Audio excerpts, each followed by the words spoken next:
What is happening YouTube? Dan Reese here from ZebranoWoodcraft.com, and in this video I'm going to talk all about how to start a woodworking business so you can make money with your woodworking projects. I'm making this video because basically I got triggered the other day when I was looking through a Facebook woodworking group, and I saw that somebody posted something along the lines of, what woodworking projects can I make and sell? A lot of people responded with, if you're woodworking to make money, then you're doing it for the wrong reason.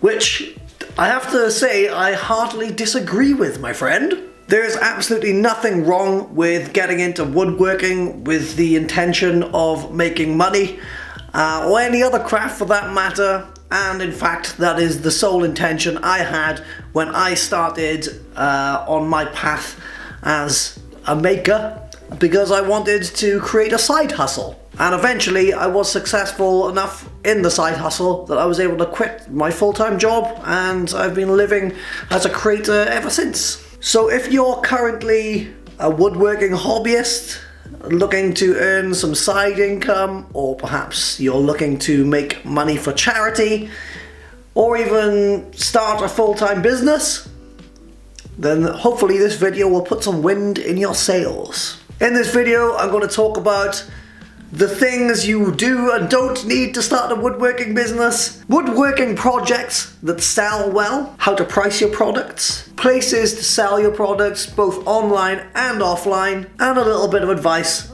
on marketing. That's a lot to get through, so let's get grooving. Before I get into the video in full, I've actually put together a little ebook with all of the information here, plus a little bit of a deeper delve and a few more examples of woodworking projects that sell well. So if you would like a copy of that, then you can have it for free. Come on over to the link below in the description, somewhere down there. Click through the link and you can go through, sign up to my email newsletter, and I'll ping you that book for free.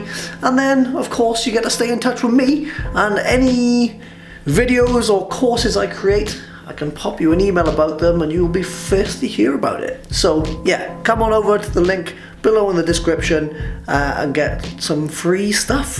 Free stuff! Free stuff is awesome! Here's what you will or won't need to get started. The things you don't need to worry about. 1. Owning expensive tools or equipment. Having a huge luxury workspace. Having the best branding in the world. Crazy technology skills. 16,000 woodworking plans. Or to be intimidated by other people's talents. On the other hand, you will need a boatload of motivation, some crafting skills, a basic understanding of sales, somewhere to work from, even if it's like a garage, a streamlined process, a basic online presence, and clamps. Loads and loads of clamps. You could do this, bro. And here are some examples of woodworking projects that sell. So as you know, wood is a versatile material that's abundant, beautiful, and sought after, and it can be used to make all kinds of useful stuff. But is there a way to guarantee that the things you'll make will sell? Obviously not. But by following a few simple principles, you can reduce the risk of wasting time making projects that won't sell, and make awesome products that people will come back for time and time again. So what exactly makes a good product? With any handmade business, I believe that a great product should have these 3 attributes. 1, they should be well made. So there's a difference between handmade and homemade. The item should be made with an extremely high level of craftsmanship, so that it looks nice and it performs its intended function extremely well. This is probably the most important principle. Number 2, the product is useful. Every product you've ever bought in your life solves a problem, whether that's an umbrella that keeps rain off your head, or something a bit more abstract like a piece of wall art to make your room feel a bit more homely. And handmade crafts are no exception.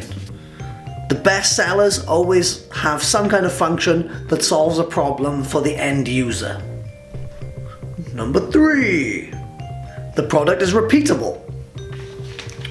You should be able to replicate your product in a streamlined process over and over again so it's a consistent quality.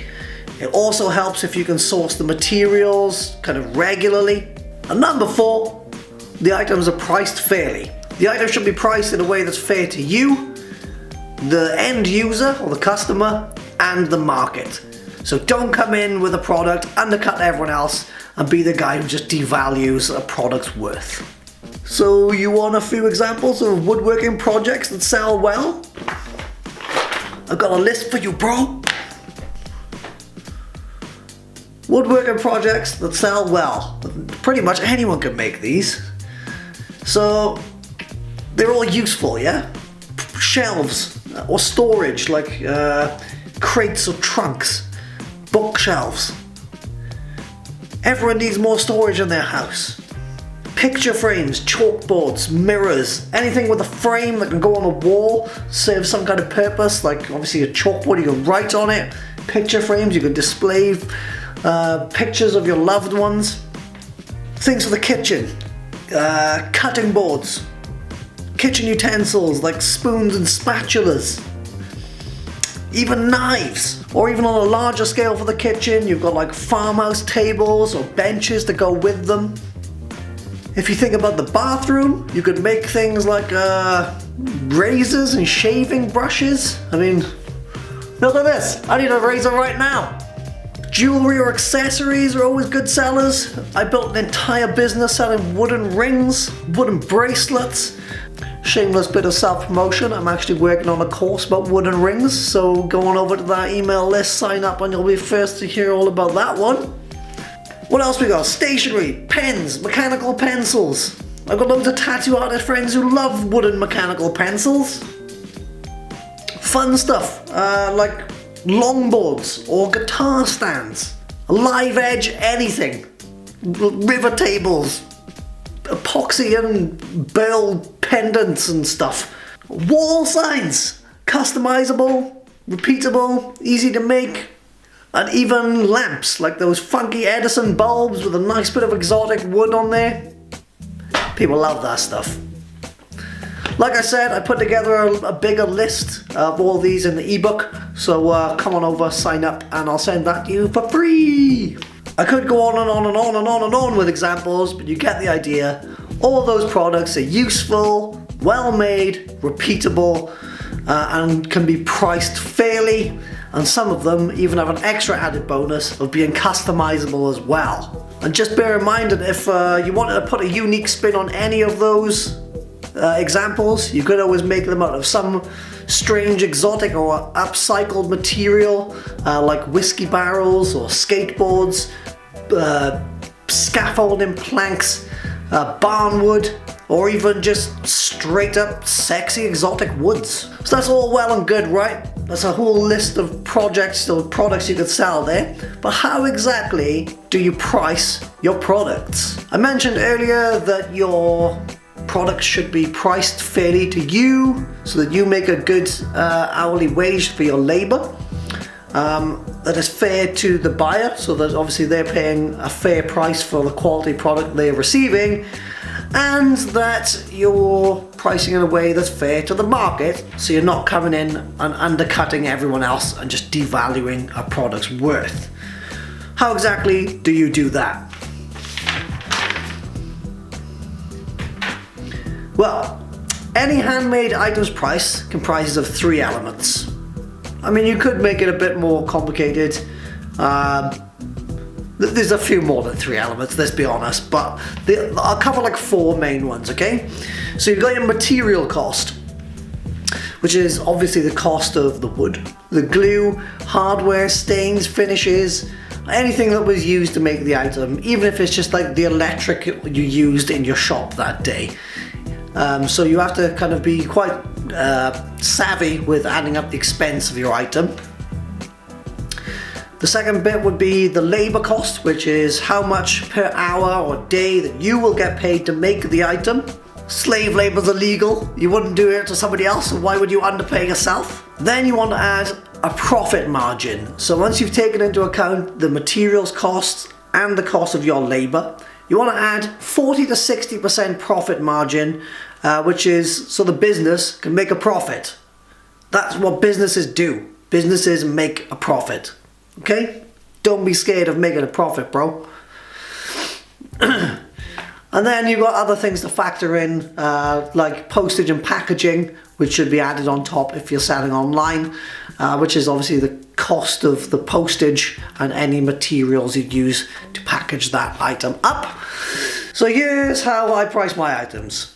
The cost of materials, plus labor, plus a 50% profit, plus postage. To be specific, let's have a look at this wooden razor I made. So the materials I used to make this razor were a razor kit, the Mach 3 razor kit, a wooden blank made with some nice wood, a small amount of super glue, a small amount of finish, the Mach 3 razor head, and a few little bits of other miscellaneous stuff like electric around the shop, etc. My labor, which was 1 hour at £15 per hour. A profit margin of 50%, so £7 for the materials plus £15 for the labor, plus 50%, so it's £22 for the materials and labor. 50% would be £11, bringing me to a total of £33 for the razor. Plus then for postage and packaging, like domestically, would be £5. So a total of £38. This item is now priced in a way that's fair to me, as I'm getting a decent hourly wage for my effort. The business has made a small profit, and I haven't devalued anyone else's work in the marketplace, and of course the customer is getting a really nicely made product with reliable and fast domestic shipping. So it's a win-win-win-win-win all around. Now I obviously could improve that profit margin by buying materials in bulk, or if I streamlined my process, so I batched out like, I don't know, 15 or 20 razors in a day, which would bring down the amount of work per hour that I put into the razors. So there's always ways to make more money if you need to, bro. I hope that helped anyway. I'd love to hear any of your thoughts on pricing your items. So if you have any questions, leave me a comment and I would be more than happy to have a chat with you. So you've made some cool stuff, you've priced it up. Where exactly should you go to sell your stuff? Well, here are a few ideas of places where you can sell your work, both online and offline. So online, my favorite marketplace, Etsy.com.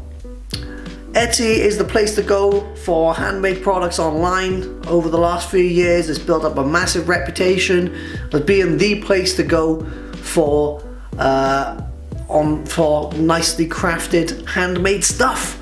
So as a creator or an artist or a maker of handmade stuff, it makes sense to have a shop on there. Super easy to set up shop, the fees are pretty low, and I've been a seller on Etsy for years and it's helped me to build a full-time income.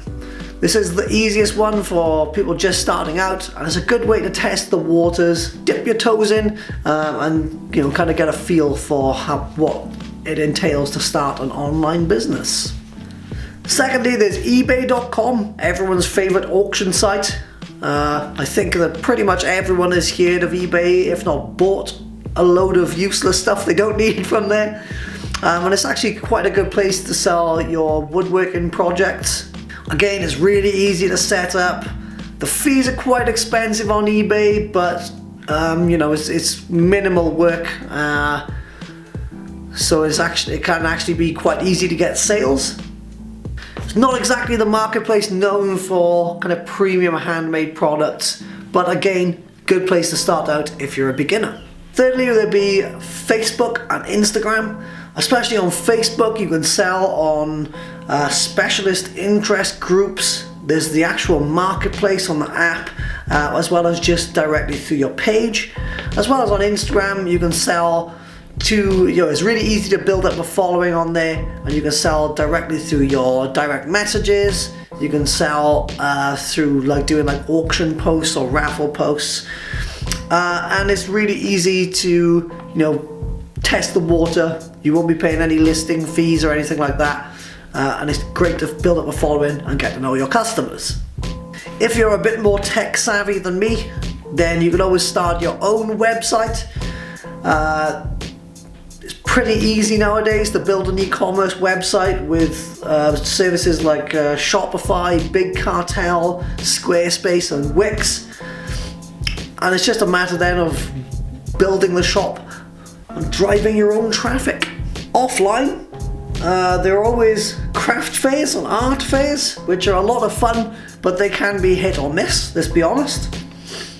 You'll be at the mercy of the elements as well as the marketing efforts of the fair organizers.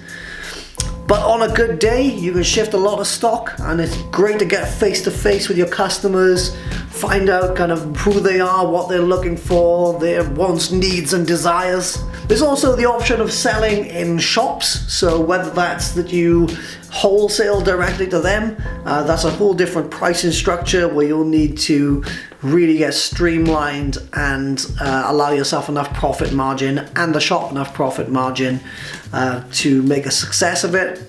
But alternatively, if you're selling in brick and mortar stores,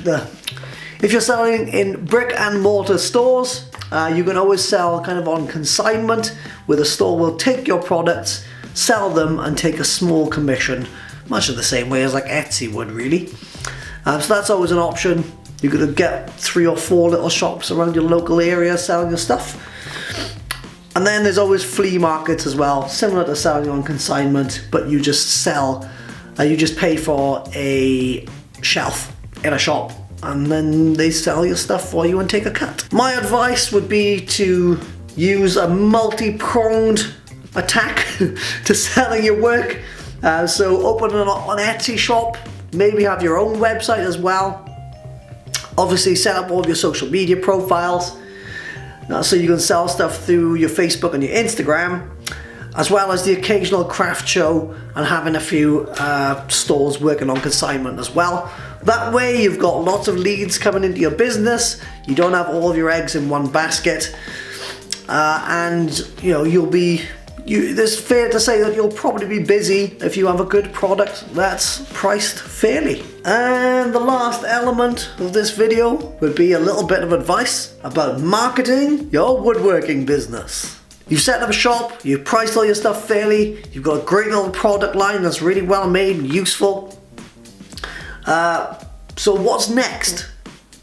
At this point, you're going to need to bring eyeballs basically to your business. That's all marketing is just finding the right type of people who would like your product and making them aware of it and making them aware of you and your shop, your presence. So ways you can do this would be, you don't necessarily need to be the most hardcore marketer in the world, but you'll need some kind of search engine optimization knowledge, which really isn't hard, especially if you're working on Etsy, where I've actually made a tutorial all about Etsy SEO before, and I'll make more in the future as well, because it's really not that hard. And you'll need to do some hustling through making content and posting on social media. Here are my top suggestions for how to get traffic to your website online. I mentioned SEO already. That's probably 90%, no, not 90. A lot, over 50% of where all of my business comes from is just search engine optimization. But also blogging on your own website. So write blogs or just articles really, which share examples of how your products can be used, insights into your process, or even news from your shop. I'd recommend having a Facebook page for your business where you can post items, share posts, and build a following. Follow on from that, I'd recommend having an Instagram page where you can give your followers a peek behind the scenes of your business. So whether that's how you're making your products, finished products, customer testimonials. It's just a really easy place to build up a following, and of course you can get sales on there as well through like auction posts and stuff. For those of you a bit more graphically minded, you can use Pinterest to build a following. I just advise using long pins with a bit of text on them to kind of promote your products and create boards around your niche that can help you build up a following. And of course, the ultimate, in my opinion, for promoting your woodworking business would be a YouTube video, a YouTube channel. Create a YouTube channel of just you in your workshop making stuff, sharing your opinions, showing your customers how they can use your products. And of course, all of those bits of video content can be repurposed into blogs, Instagram posts, Facebook posts, and all sorts of other fun stuff. So the key with all of this marketing malarkey is just to post your stuff consistently, engage with your audience. All of these platforms take a long time to get a ball rolling and build up a following, so just stay consistent, just keep at it, keep putting your message out there, and keep trying to find the people, your tribe, who will enjoy the stuff that you make. Does that make sense? I hope it makes sense. I'm not exactly the most genius marketer in the world, but I do okay. When you get a bit of money behind you, you might like to consider advertising your business. So just put away a portion of your profits and then invest them into advertising in places where you can find more customers, basically. So the best places to advertise, in my opinion, would be Google promoted listings, where they show your products in the top of searches, Facebook, Instagram, either in the stories or the feed, as well as Pinterest, or just promoted listings on Etsy. Advertising is a bit beyond the scope of this video, but it'll take a lot of trial and error and experimenting to find the platform and the techniques that work best for your shop. So I just recommend giving it a go, but of course make sure you can sell some stuff first. And that is it, guys. I hope this video has helped or inspired some of you. It's totally doable, and I honestly think that learning how to make objects with wood saved my life. I was never able to find work that satisfied me or gave me or gave me a sense of self-worth, made me feel, satisfied, or even well paid for that matter. But eventually, after years of trial and error and putting time and effort into my business, I was able to start my Etsy shop and go full-time, which I have been for nearly 5 years now. So it's definitely doable. If I can do it, you definitely can, as I started with absolutely nothing. I didn't even have a workshop. I just had a kitchen table and some wood veneer. If you enjoyed the video and you want a bit, you want all of this information in writing and maybe a bit of a deeper delve on some of the subjects, follow the link in the description.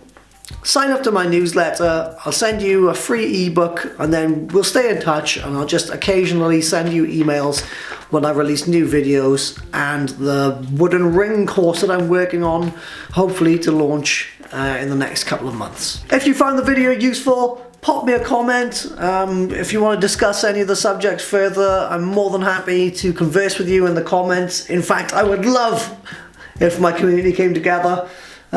So see you in the comment section, bros, and of course subscribe if you want to see more of my videos, and ping that bell for notifications. As always, thank you for watching, and I'll see you in the next one.